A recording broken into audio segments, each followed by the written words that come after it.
पांचों पांडव देवपुत्र माने जाते थे और वो सभी बहुत ही अद्भुत विशेषताओं से सुसज्जित बताए जाते हैं। आइए जानते हैं किन पांडवों के पास क्या क्या दैवीय शक्तियां थीं। युधिष्ठिर, निष्पक्षता उनकी सबसे बड़ी शक्ति थी। इसके साथ ही वो एक कुशल महारथी थे और भाले के युद्ध में सबसे ज्यादा कुशल थे। वो राजनीति, मनोविज्ञान, शास्त्र के भी महान ज्ञाता थे। इन सब के अलावा धैर्य और संवेदना उनका विशेष गुण था, जिसके कारण वो निर्णय लेने में जल्दी नहीं करते थे। हालांकि धूत क्रीड़ा में द्रौपदी को दांव पर लगाना और अश्वत्थामा पर झूठ बोलना उनके निष्कलंक जीवन पर दो काले धब्बे हैं।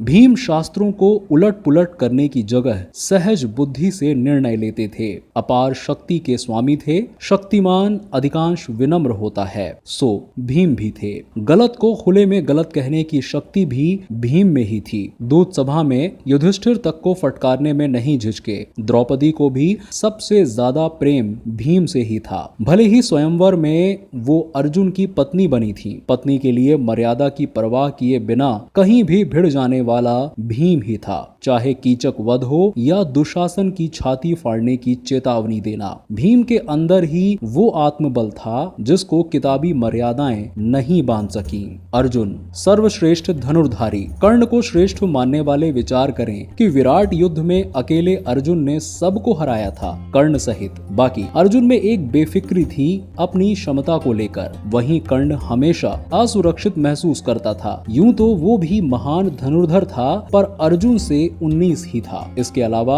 निद्रा पर विजय की क्षमता थी। तमाम दिव्यास्त्र थे। सबसे ज्यादा हॉट पांडव भी अर्जुन ही थे। अप्सराएं भी रीझ गई थी। बढ़िया नर्तक भी थे। नकुल श्रेष्ठ तलवारबाज और महारथी। सबसे सुंदर पांडव थे। चिकित्सा का अद्भुत ज्ञान था और पशु पक्षियों की भाषा समझ सकते थे।